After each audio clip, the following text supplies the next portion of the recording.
Hi, മൻസൂറാണ് പട്ടാമ്പിയിൽ നിന്ന് wellness adviser. Body transformation പറഞ്ഞിട്ടൊരു programme നടത്തുമ്പോൾ ഇപ്പോൾ ഒരുപാട് ആളുകളുടെ ഒരു ചോദ്യമാണ്, ഈ വെയിറ്റ് ലോസ് മാത്രമാണോ ബോഡി ട്രാൻസ്ഫോർമേഷൻ, എന്താ വെയിറ്റ് ഗെയിൻ ബോഡി ട്രാൻസ്ഫോർമേഷൻ അല്ലേ, ഞങ്ങൾക്ക് അതിനെക്കുറിച്ച് അറിയണ്ടേ എന്നാണ് ചോദിക്കുന്നത്. ഇന്ന് അവർക്കുള്ള സബ്ജക്റ്റാണ്. ഒരുപാട് ട്രൈ ചെയ്യുന്നുണ്ടാവും ആളുകൾ വെയിറ്റ് ഗെയിൻ ആവാൻ വേണ്ടിയിട്ട്. പല ഭക്ഷണങ്ങളും അധികം കൂട്ടി കഴിക്കുന്നുണ്ടാവും, പലതും കിട്ടുന്നത് വാരി വലിച്ച് കഴിക്കുന്നുണ്ടാവും. എന്നിട്ടും അവർ വെയിറ്റ് ഗെയിൻ ആവാതിരിക്കുന്നതിനുള്ള കാരണം എന്താണ്? അവർ ബോഡി നമ്മൾ കഴിക്കുന്ന ഭക്ഷണം അത് ഡൈജഷൻ ആക്കി അത് കറക്റ്റ് ചെയ്ത് അത് വേണ്ട പോഷകങ്ങളൊക്കെ കറക്റ്റ് ന്യൂട്രീഷൻസ് ഒക്കെ കറക്റ്റ് ബോഡിയിലേക്ക് അബ്സോർവ് ചെയ്യുന്ന കപ്പാസിറ്റിയിൽ നമ്മുടെ ബോഡി ആദ്യം എത്തണം.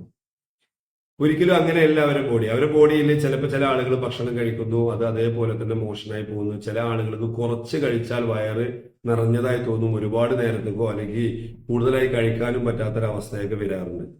അപ്പൊ അവരുടെ ഡൈജഷൻ ട്രാക്ക് കറക്റ്റ് ആക്കി അവരുടെ ഭക്ഷണ രീതി, ഭക്ഷണം കഴിക്കുന്നതിന് സമയത്ത് ഏത് സമയത്താണോ ഏതാണോ ബോഡിക്ക് വേണ്ടത്, എന്തൊക്കെയാണോ ന്യൂട്രീഷൻ അടങ്ങിയത്, അതെല്ലാം കറക്റ്റ് ചെയ്ത് അവർ ബോഡിയിലേക്ക് ഇൻടേക്ക് ചെയ്ത് കൊടുക്കുകയാണെങ്കിൽ അവർക്ക് സ്റ്റെപ്പ് ബൈ സ്റ്റെപ്പ് ആയിട്ട് വെയിറ്റ് ഗെയിൻ ആവാൻ പറ്റും.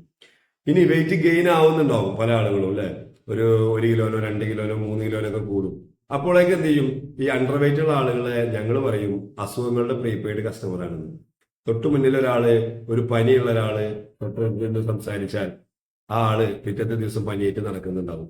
അല്ലെങ്കിൽ ജലദോഷം, കാലാവസ്ഥ മാറുന്നതിനനുസരിച്ച് അസുഖങ്ങൾ, ഇമ്മ്യൂണിറ്റി പവർ കുറവെന്ന് പറയും ഈ അണ്ടർ വെയിറ്റ് ഉള്ള ആളുകൾ.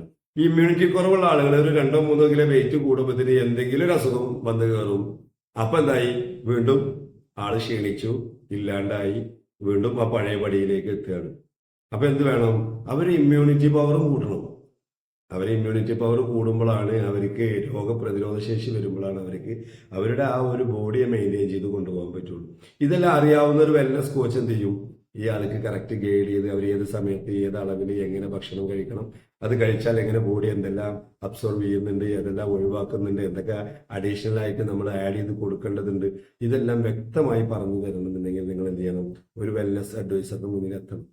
അതിന് നിങ്ങൾ ട്രൈ ചെയ്യുകയാണെന്നുണ്ടെങ്കിൽ നിങ്ങൾക്കും വെയിറ്റ് ഗെയിൻ ആവും. അപ്പൊ നെക്സ്റ്റ് നമ്മളുടെ പ്രോഗ്രാമിൽ വെയിറ്റ് ഗെയിൻ കൂടി ഉണ്ടാവും. നിങ്ങൾ ടെൻഷൻ അടിക്കേണ്ട. നിങ്ങൾക്ക് വെയിറ്റ് ഗെയിൻ പ്രോഗ്രാം ഈ വരുന്ന 1-ാം തീയതി മുതൽ ഇവിടെ സ്റ്റാർട്ട് ചെയ്യുന്നുണ്ട്. 1-ാം തീയതി മുതൽ 45 ദിവസത്തെ വെയിറ്റ് ഗെയിൻ പ്രോഗ്രാമിലേക്ക് രജിസ്റ്റർ ചെയ്യാനും നിങ്ങൾക്ക് അവസരം തരുന്നുണ്ട്. അതിന്റെ കാര്യകാരണങ്ങളൊക്കെ താഴെ കൊടുക്കും. നിങ്ങൾ അതിൽ വീഡിയോസ് ശ്രദ്ധിച്ചാൽ നിങ്ങൾക്ക് അതിനെക്കുറിച്ച് പറഞ്ഞു തരാം. ഓക്കെ, കൂടുതൽ അറിയാൻ ഞങ്ങളുടെ സെന്ററുമായി ബന്ധപ്പെടുക. Okay, all the best.